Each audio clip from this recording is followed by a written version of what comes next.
Hello everyone and welcome back to the channel, and today we are going to discuss England's 3-0 win over Cameroon to make it to the quarter-finals. We got a lot to discuss today. Oh my god. It was a bit of a Well, mad I've literally game. just said what a game. It was mad. Yeah, it was So if you could sum it up in one word, what would you say? bizarre. I'd say like strange, Yeah. like weird. Like, Nothing I've ever experienced in a game of football in my life. It was like, I was watching it, and like after it wasn't even the first goal instant, like that wasn't even that. That was something else in itself. It was the second goal when they just it was like when they refused to just kick off. And the girl was like pointing at the screen, and I was like, if you look at the screen, she's on. Exactly. Like, do you know what I mean? But the bit that got me was when they was just refusing to kick off. And they were just standing in the huddle. How like animated the bench were. Like this girl was shouting at the fourth official, and that's when you kind of say, right, ref, you need to get a grip here, because some that you could already feel it bubbling throughout the whole of the game. And obviously, when ours got given VAR check as a goal, when theirs got given offside, blah blah blah. As soon as that went to VAR for their first goal, and I was like, oh no, this is going to be an absolute uproar here if this is offside. And then you seen the replay and you were like, oh no, like. Let's kind of like talk about it in chronological order, because I feel like it needs to be, because I need some sort of process in my head, because I've got no idea what happened in 90 minutes yesterday. So the first goal then, Bronze goes on a bit of a powerful run, like she likes to do, you know, that's what she's good at. Tries to put the ball through, it bounced, comes back to her, she runs a little bit further forward, dinks it over the top, and initially I was like, oh, she's offside. Isn't it Ellen White that goes and crosses it in for the back pass?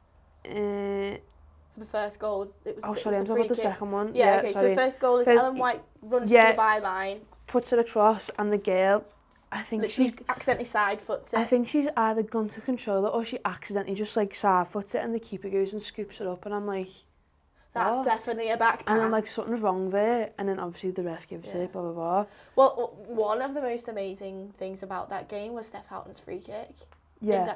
She literally picks. That's a free kick, isn't it? Yeah. Yeah. She literally there's just literally one bit of the net about this big that she can aim for, because every other bit's I love how the players just lined up, and I was there like, but like it also made me laugh, because like there's bloody 11 of yous, and like you didn't think to like spread yourselves out over the whole line and make her go for the top and potentially sky it, like, or whatever.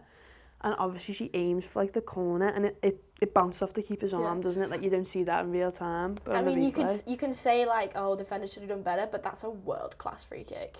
Like, not a lot of players would be able to slot that there. Because if there's a defender there or not, do you know what I mean? Like, the commentator was like, oh, maybe she's going to pass it to Frank Kirby, who was on the edge of the 6-yard box. They were like saying, oh yeah, watch Nikita Paris, and I was like, I'm watching, but I missed it. They were like, Paris is in a good position, and they're like, oh, Kira Walsh is on the edge of the area, she might fire it, and I was like, she's not going to go to Kira Walsh. She's going to fucking she's gonna like go, I was like, she's going right top corner, and then obviously she goes low.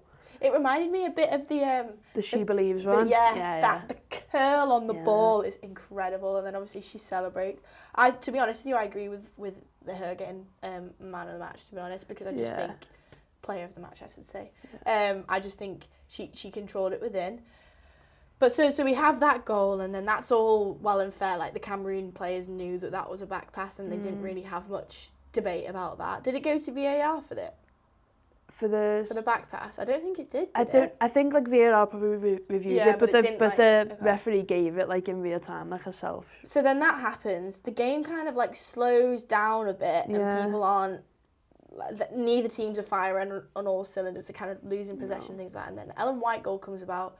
Bronze comes through. The absolute slot ball was incredible. Ellen White controls it, turns, and gets the shot off. It was similar to the is it Argentina one? Where she slots it like round. Yeah, with like sort of curls. I think that might have been the Scotland goal. Yeah. It was it was similar to that, and initially I was like, oh, she looked a bit offside there. I didn't think she did. I was looking at Paris on the far side. Who fair enough, she was in an offside position, but she was no way affecting play or affecting the outcome of the rulers affect the outcome of what then follows on from being offside. No way did she make an impact on it. And obviously the goal goes in. The Cameroon players are like, it goes to VAR. The VAR confirms that she's onside, even though Paris is offside. But obviously, if she's not affected, it doesn't matter. The whole bench but the Cameroon was just like, players, I don't think they understand the rule of the fact that if the player doesn't interfere, it doesn't matter. That's why they're like possessively saying, "Look at the screen, she's offside." But then, is that not the job of the Cameroon team to understand the players, or is that the referee's job to then explain it? Because I think she did end up saying it in the end. But surely, you're in the round of 16 now. You've played your knockout games. Yeah, you've played all the knockout games, the group games. Sorry. You know the rules. Yeah. You've been absolutely shoved down your throat the rules before coming to the competition. Like all the new rules that were set. I think they were saying even January, so you've had that much amount of time.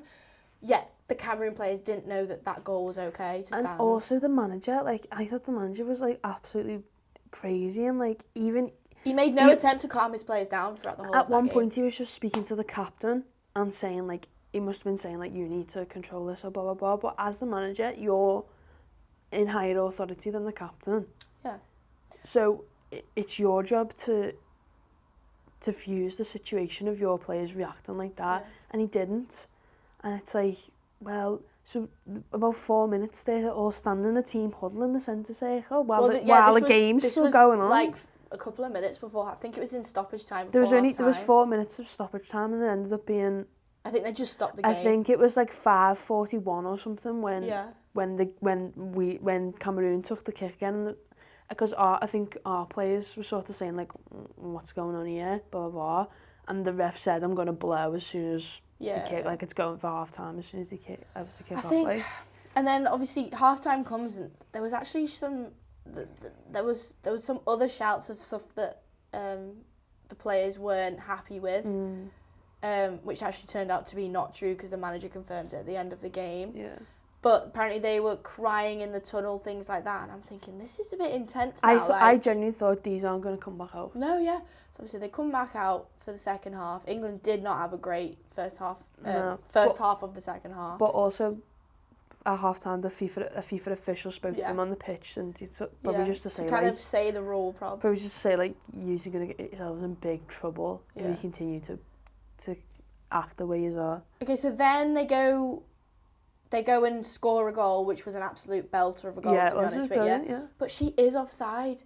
But then I look at it and think, if that was given against me, would I be upset? But then I said, well, no, because she's offside. Yeah.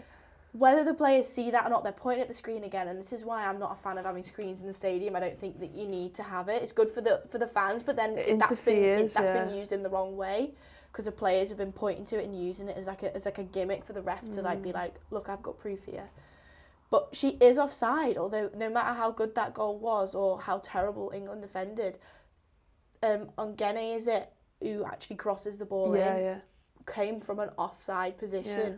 The player who scored wasn't offside, but the other one is. So like when they give it offside, the player who scored was initially reacting because she thought she was offside, and she clearly wasn't. Do you know what I mean? So I think that's why she's reacted the way she has. But then, like, obviously, when you've got to explain it again, she's in an offside position when she puts the ball across. Like referee's word is final, and those Cameroon players. Like it's a big let off for England because. Yeah, definitely. Like, I reckon if that would have went 2-1, the games get completely different. Do you know what I mean? Like Cameroon are like even more riled up then. Yeah. But like. Barty should just get rid of that straight away. She's just got to kick it first time. She takes one too many touches. But then the scenes of these players crying on the pitch. And Phil Neville said it perfectly at the end of the game. What message is that sending out to young girls? What message is that sending out for people in general? We should be celebrating the fact that there is some beautiful football on display at this competition. Yeah. But it's turned into a VAR refereeing, highlighting thing. And it's so wrong because there's so many things to be happy for and to celebrate about women in football, and the World Cup as a spectacle in itself. But yet even we are sat here now, I cannot be happy with that result yesterday because of the stuff that happened on that pitch. Yeah. The only thing that I'm thinking about when I came into the office this morning and I was saying, then the lads asked me, oh, what do you think of the game? And I said, I think it's disgusting how those Cameroon players acted. I'm not saying how amazing Steph Houghton's free kick is. I'm not saying how good Ellen White's finish was. I'm not saying how great Alex Greenwood's goal was. I'm saying how bad the Cameroon players acted. Yeah. And I shouldn't be saying that. I should be celebrating the fact that England have got to a quarterfinals of the World Cup by beating a team 3-0. But I'm talking about the referee not having a grip on the game, VAR again being a deciding factor, the rules of the game not being good, and unprofessional from the opponent. Like, it's not right. I shouldn't be talking about that. And that's what majority of online and newspapers and that's what will be highlighted. Is what's being highlighted. It's like you said, it's not all those factors. It's not that Lucia Staniforth and Leah Williamson got their World Cup debuts. Exactly. Like, it's not like we made history with 6.9 million people watching the game. It's not like Ellen White's now scored 4 goals in 3 games, or Jill Scott has beat Pillar Shilton to the most appearances in a World Cup. No one's talking about all that. All of that is being overshadowed because of unprofessionalism and poor refereeing. Yeah. The thing I tweeted about this after the game, I am very torn between the opinion of VAR.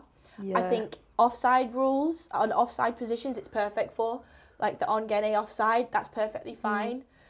But I think it's the rules that need to be changed. I feel like VAR is enforcing rules that don't make sense. I feel like nearly majority of the goals that have happened in World Cup games have gone to VAR.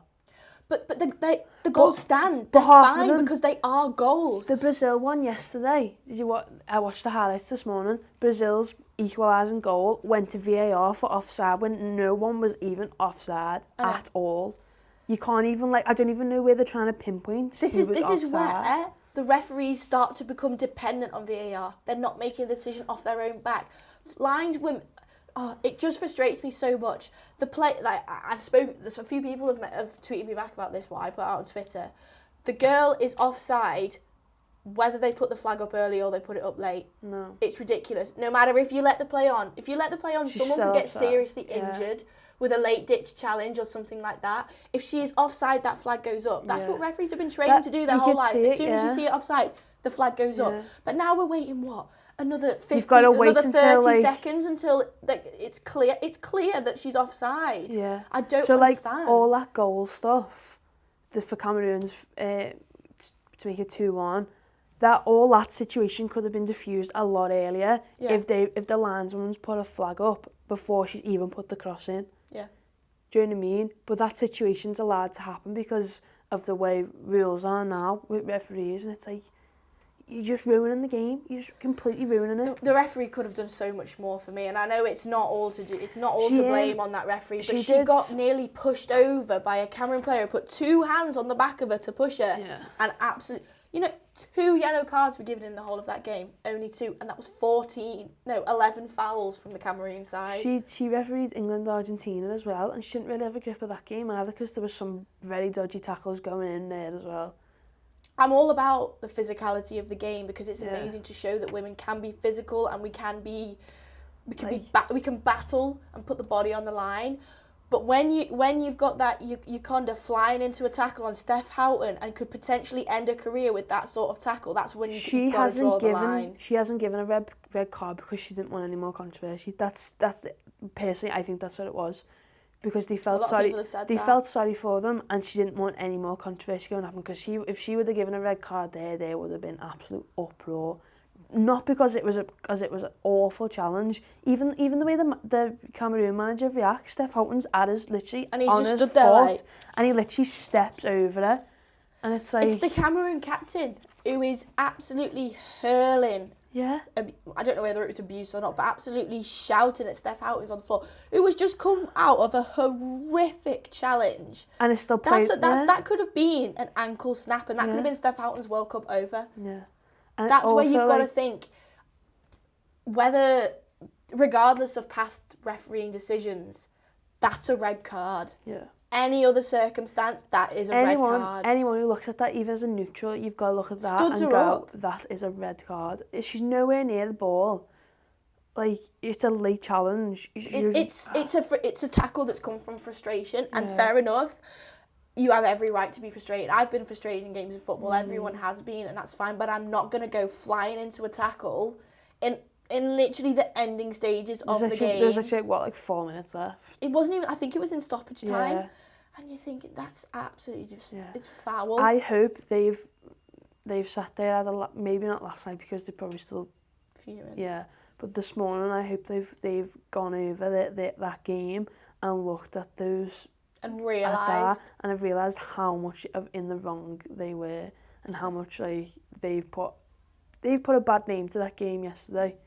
No one's watching that. I didn't watch the highlights of that game this morning to watch our goals. I watched the highlights to see understand the situations so we could sit in and chat. Well, that's what we said a minute ago. We're not looking at it for the right reasons, and that's horrendous because all in all, no, it wasn't a brilliant England display, actually, football-wise. They're in the quarterfinals. Yeah. We should be sat here absolutely buzzing, but we're sat here thinking, what a disgrace. Yeah.